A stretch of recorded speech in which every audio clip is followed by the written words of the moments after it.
Assalamualaikum warahmatullahi wabarakatuh. Selamat pagi semuanya. Kita akan masuki pelajaran ya, tapi sebelum kita pelajaran, kita alangkah baiknya berdoa terlebih dahulu. Berdoa, mulai.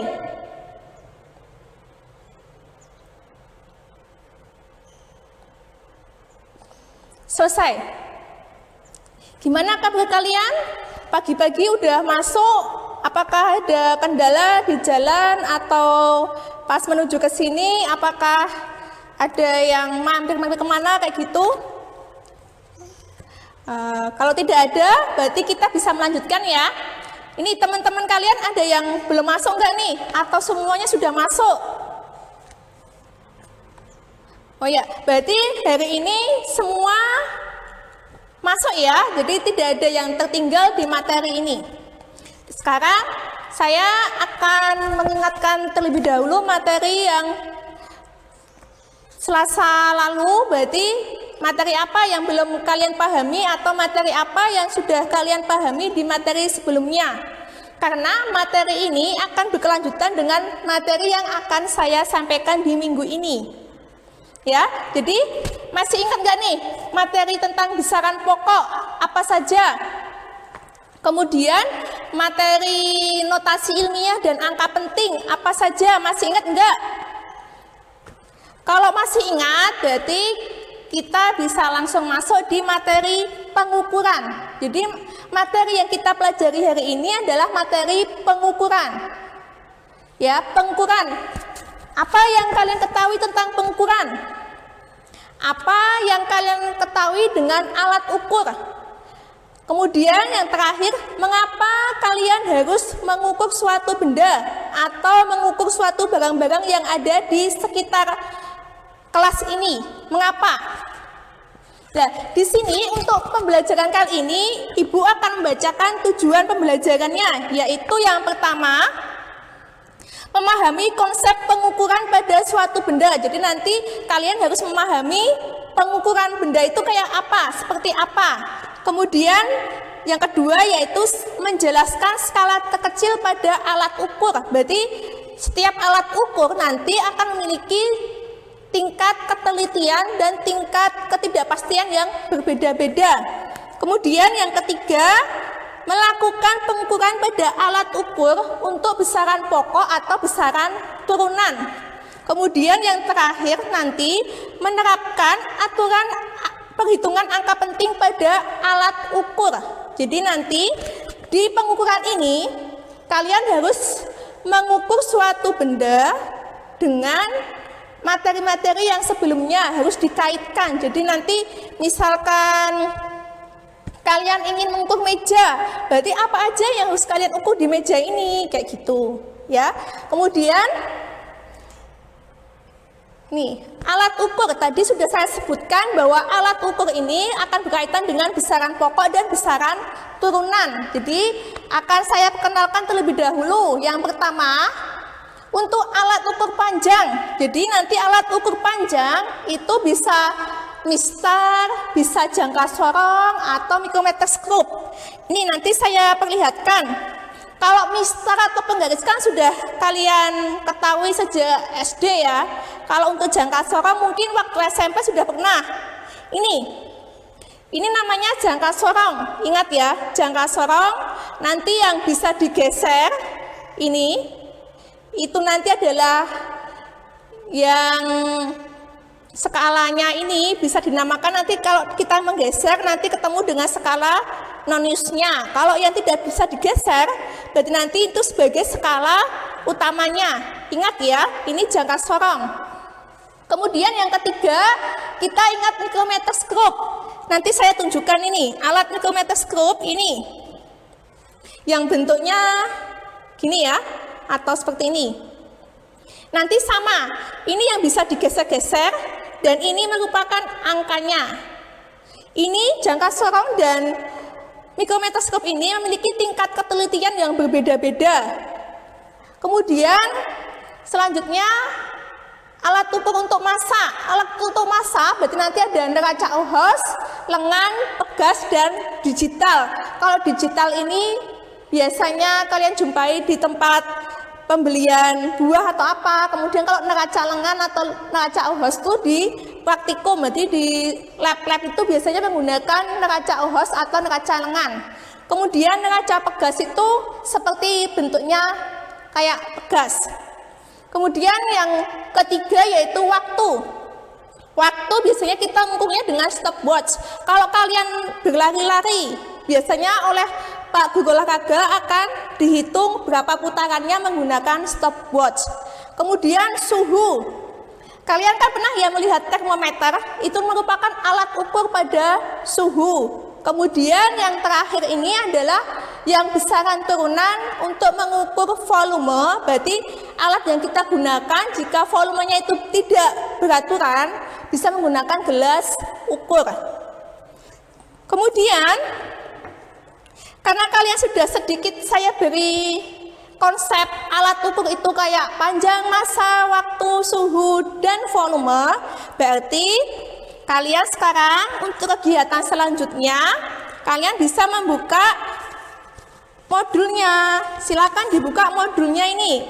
Kan sudah saya beri ya modulnya. Kalian buka yang modul pengukuran. Ini, modul pengukuran yang seperti ini. Dibuka di kegiatan pembelajaran 2. Sudah saya sampaikan kalau kemarin kita sudah di kegiatan pembelajaran 1, sekarang kita lanjut ke kegiatan pembelajaran 2. Coba kalian dibuka-buka dan dibaca terlebih dahulu materinya. Kemudian nanti saya akan melakukan praktek, tapi yang praktek bukan saya lagi, tapi kalian semua nanti yang akan praktek. Gimana? Ya, silakan dibaca dulu beberapa menit aja, yang penting-penting aja. Di sini nanti saya akan memberikan alat ukurnya 2 macam dulu. Ya, 2 macam. Jadi nanti kalian buka dulu materinya yang tentang jangka sorong dan mikrometer skrup. Nanti di percobaan ini, berarti di kegiatan pembelajaran 2 ini, Ibu akan memberikan suatu benda. Kemudian kalian akan mengukurnya menggunakan jangka sorong dan mikrometer skrup. Jelas tidak? Kalau sudah jelas, yuk kita langsung praktek saja. Untuk Mbak Tia, yuk kita praktek dulu.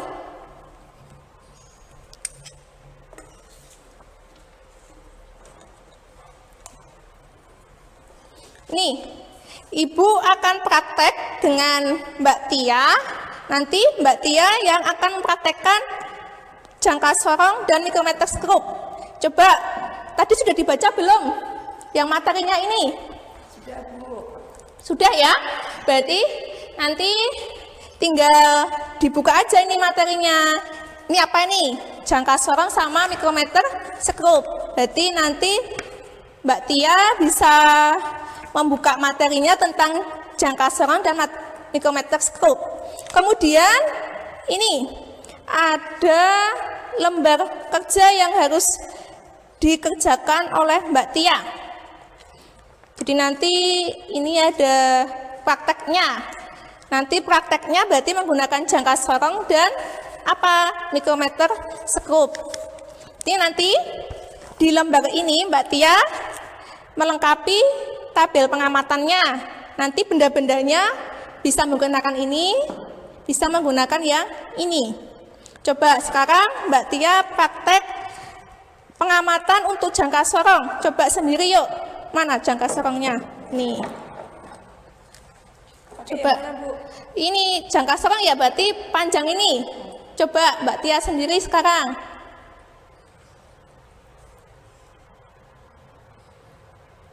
Skala utamanya nanti jangan lupa ditulis dan skala nonisnya ditulis terlebih dahulu. Kemudian nanti bisa diskusi. Coba Mbak Tia nulisin di tabel pengamatannya ini. Berapa itu skala utamanya? Skala utamanya adalah 8 cm. Ya, coba ditulis. Kemudian skala nonisnya berapa? Yang berhimpit. Coba cari yang berhimpit. Nonius 7 cm, Bu. Coba ditulis lagi skala nonisnya. milimeter ya. Ingat, skala utamanya tadi sentimeter. Oke, nanti bisa dijumlahkan sendiri ya. Kemudian sekarang mikrometerskop. Tadi mau pakai yang mana? Untuk tadi mikrometerskop, berarti bisa gunakan alat yang ini. Coba Mbak Tia sekarang nyoba sendiri.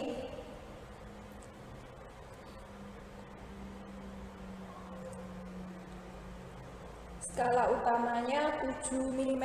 Coba ditulis 7 mm. Kemudian skala moniusnya itu 15 cm. Ya, coba mili atau senti ya, yo. Milimeter. Oh iya. Udah. Nanti kalau sudah semuanya dicoba mengukur ketebalan atau panjangnya, itu silakan dilengkapi tabelnya ini. Ini hanya sampel dulu ya. Satu, Ibu hanya ini. Kalian bisa mengukur ketebalan buku boleh. Nanti kemudian kalau yang agak panjang lagi bisa menggunakan spidol atau apa, nanti Ibu akan memberikan. Kalau yang ini sudah jelas belum? Sudah, Bu. Oke, berarti sekarang selanjutnya akan berdiskusi. Kalian berdiskusi dulu, boleh berdiskusi. Diskusi dulu ya. Oke, nanti akan saya panggil siapa yang kan sudah diskusi nih kalian. Kemudian kalian sampaikan hasil yang di pengamatannya tadi, hasil yang diamati oleh Mbak Tia. Nanti dalam satu grupnya ini boleh presentasi atau menyampaikan hasil pengukuran yang paling benar bagaimana. Dah, saya beri waktu 5 menit untuk berdiskusi. Selanjutnya saya panggil lagi kelompoknya Mbak Tia. Kelompoknya Mbak Tia menyampaikan tadi pengamatannya. Coba, tadi sudah diskusikan? Sudah, Bu. Sudah, coba hasilnya berapa?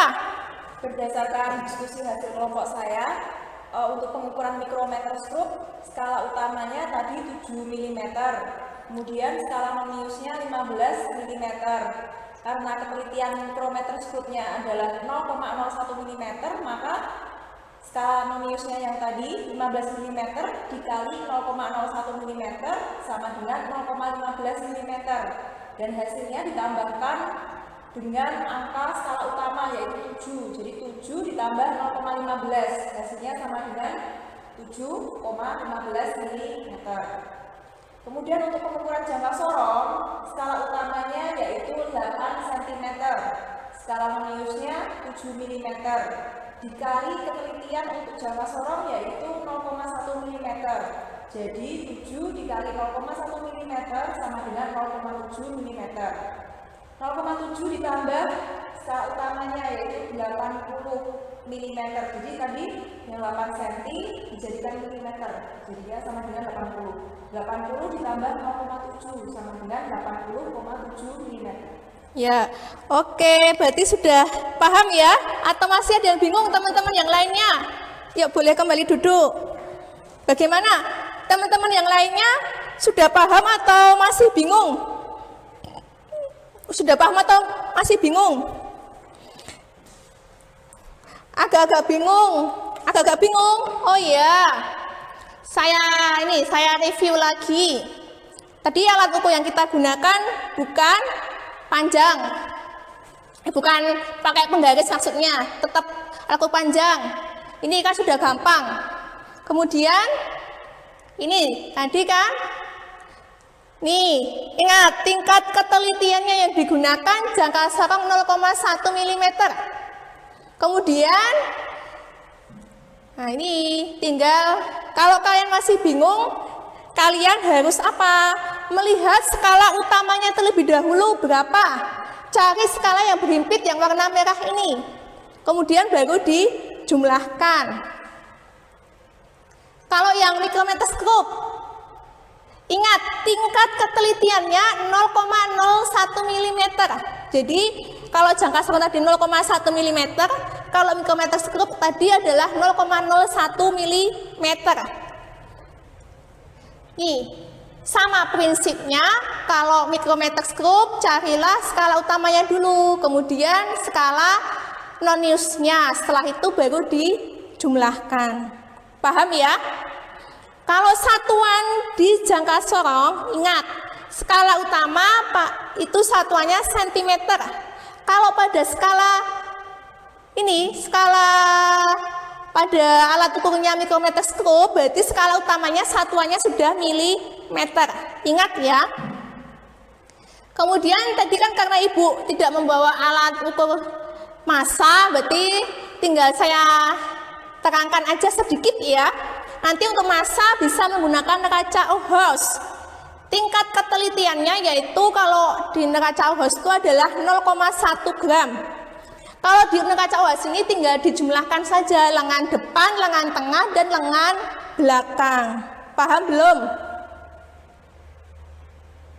Kalau tidak ada pertanyaan dan kalian sudah memahami materi tentang pengukuran, berarti untuk selanjutnya Ibu akan masuki materi bab kedua, yaitu tentang vektor. Kalau tidak ada pertanyaan, saya cukupkan ya. Dari saya cukup sekian, kurangnya mohon maaf. Wassalamualaikum warahmatullahi wabarakatuh.